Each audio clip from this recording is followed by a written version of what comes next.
You are the chosen one. And welcome back to Chosen One Studios Let's Play of Ys. This time I've got a new keyboard going on for me, and that should make things a little bit better, because before I was using a netbook keyboard, now I'm using a GE keyboard, which it's not perfect because it's got some extra keys on it that I hate, like power, sleep, and wake, which are useless, but it does have a D-pad without anything around it, so I shouldn't do the stupid stuff I was doing before. You'll notice now, I'm buying a wing for only 180 gold because I talked him down, just by refusing him like before. I thought you didn't really need to see that. But we need to get back to Minia anyway, and I like having my inventory full, so we're going to go over and do a little bit of a, not exactly fetch quest, but a return quest, because we've already fetched the item. Now we just have to return it to its rightful owner. The silver harmonica, an aged silver harmonica with a vibrant sound, shines with a pure light. Also, I'm going to heal just for a moment while we rock out to nice music. Okay, now that's done, we're going to find Rhea. Or Lair as this version translates. I really want to know why. But, here she is. Ah, you found my harmonica. Oh, it was in the abandoned mine? I see. I had thought... Well, I'm just glad you found it. Thank you so very much. Sir, please pardon me, but may I ask your name? Adel gave his name, Sir Chesterton the 53rd. Adel, you say? That's a very nice name. I thank you again for finding my harmonica. Please do me the honor of listening to my song. Song.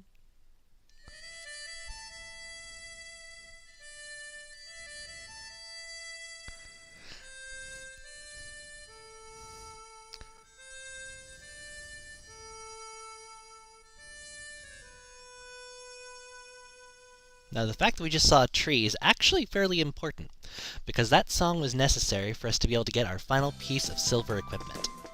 But we have one other thing, too. Do I have to equip it?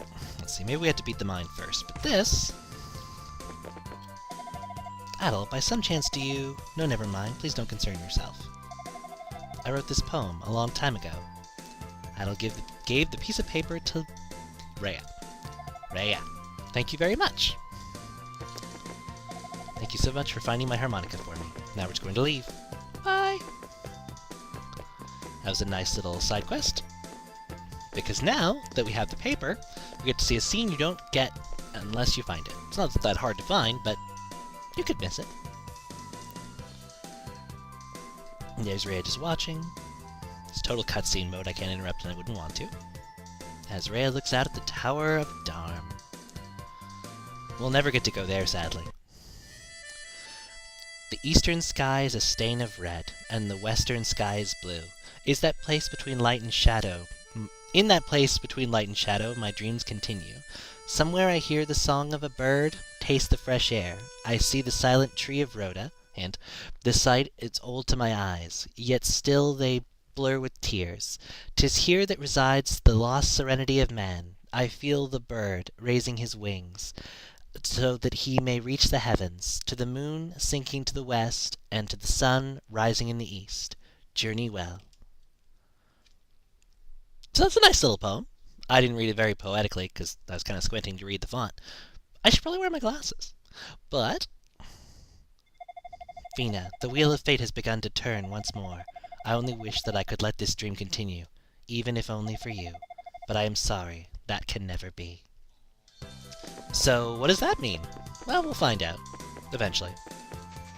You'll find out sooner than I will. Well, actually, I already know. Ha! But we have a little bit of fruiting to do. So we're actually going to talk to that guy who, remember how before he really wanted to see a Rhoda fruit before he died? Well, he wanted to eat some. We're not going to give it to him, obviously. Have you heard about Sarah's murder? At first, people suspected thieves, but the killer didn't take any valuables. Maybe it was someone else. Someone even less savory. Perhaps someone dark, with lots of evidence, or facts. You'll know why that's funnier later. Stocky man. What? This is a Rhoda seed? But please, could I have just a small piece? No, wait. I'm sure it's magnificent. I worry that if I eat only a little, I'll grow too fond of it. It's just good to know that it's real. One day I'll find one myself and enjoy it on my own.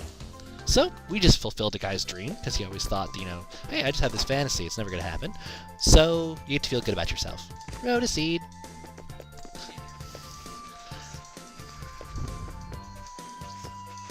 And as Morning Song points out, he will have an opportunity to get quite a bit, but I don't want to talk about it too much.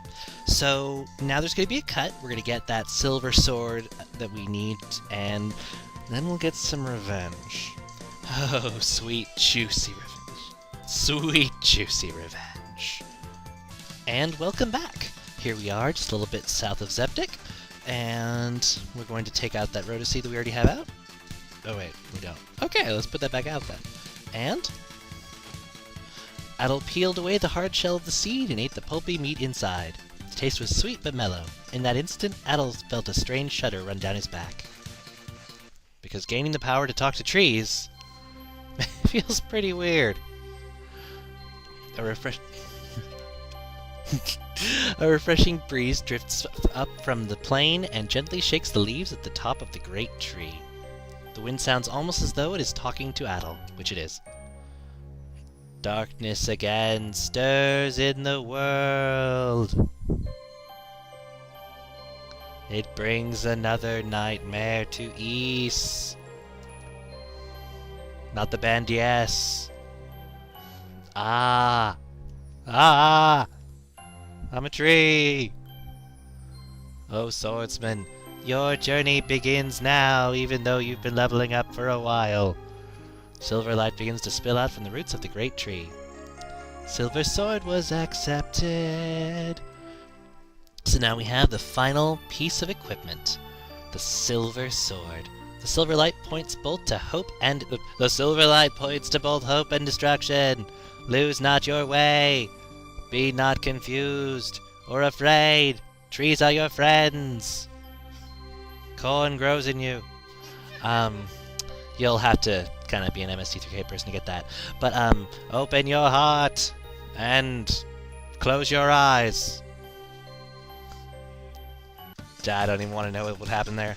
But I do want to show this off. Shink! We now have awesomely every piece of equipment. Well, not really, but... Ah, damn it. Either way, silver sword. A beautifully decorated long sword. Its silver glow can destroy evil, or politely ask it to go away. Whatever you prefer. So, that's awesome, right? And we have all those rings, just for the fun of it. We've seen these guys move around a lot more, so you can see just how pitiful they are when you equip the timer ring. Because then he moves around kind of normal. But, ha! Oh, what the? Kill yourself against me!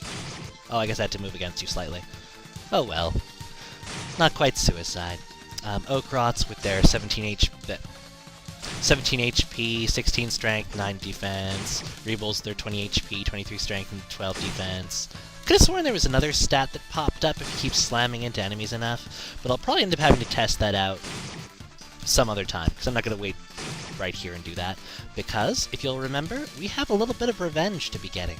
I'm going to cut and level up inside the mine, because, as you can see, we have quite a bit of experience to go until we hit level 10, and I'm not facing that baddie jerk without level 10.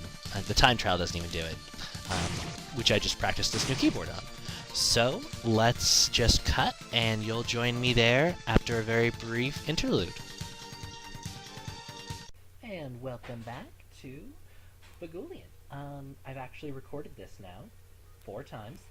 My netbook has begun to blue screen every time I fight Vagulion. So we're actually doing this on Windows XP on an alternate partition on my main computer.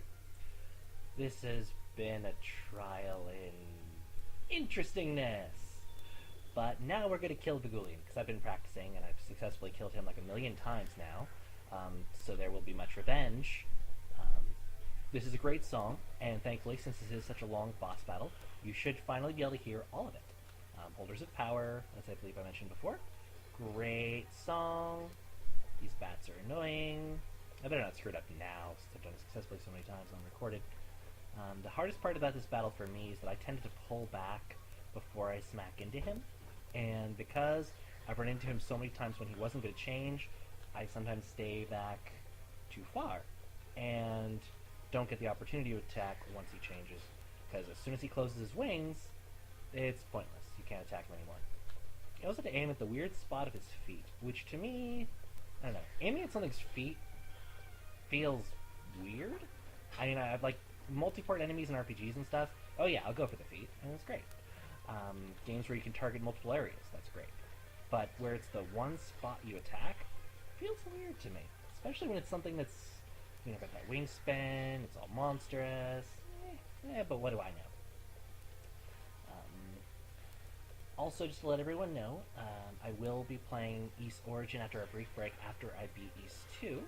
And I'm hoping to get 2 done a little bit faster. Which could be hard, because 2 is actually a much longer game.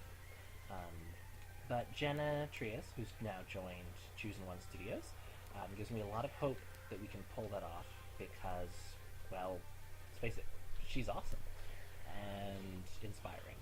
I also hope that Spidery One can get back into it, and I'm actually hoping later tonight to be able to record a very special event, which I don't want to spoil too much. It's a little bit silly, a little bit fun, entirely covered with garlic. And no, it's not Castlevania, so before you ask, no. The worst thing about this battle is that, like Janacres, if he wanted to, this battle could last forever. Except, Janacres always appears. It's more just sometimes he appears in spots you can't attack without running through fire in ways that are horribly and burning and scalding. Vagulion doesn't need to reincarnate. He just flies around, a bunch of different little bats, and when his random number generator says, I'm bored of flying, then he decides to be weak. Which I've never liked about Vagulion. I admit that he's my least favorite boss in this entire game. Dark fact, the final boss is harder than him, but he's also heavily pattern-based. This guy doesn't really have a pattern, which makes him harder, because I'm actually really good at finding patterns. I'm always good at acting on them, but find a pattern, woohoo! This guy, though, it's more learn what he can do and try and run around in circles. There's no real way to make this battle quicker. I know I'm not doing as good as I could do, but this is not a battle where it feels like it's a matter of skill so much as patience, because, yeah. Well, once you get the skill to be able to get this far in the game, you should be able to kill the bully anyway. No, don't close your way! I'll kill you in the night. And Songs in the Morning gives me a little bit of a morale boost and says hello to everyone as she prepares what is going to be an awesome dinner. That's why I'm doing this now. And she says hello, everyone, in her very cute voice. And Vagulion's dead. He always seems to be blocked off by something. And Gula Dabby's Redemption of Light walks at this time. The chest appears, and we get another book of Isa. Now we're gonna walk through this door, and that'll beat the door. It sounded like solid rock on the other side, which we've got to break on through to the other side. And here, there's evidence of some kind of statue placed overhead. And same for here. What could this be? We don't have any statue items that we can put on there, so it can't be that. Wonder what's going on. Well, we have nothing more to do here, so we're just going to teleport out, because that's what a hero does, what an adventurer does. And you will meet me back in... Well, actually, you'll meet up with me for a brief visit to Goban, and then we'll be going back to Zeptic right after this.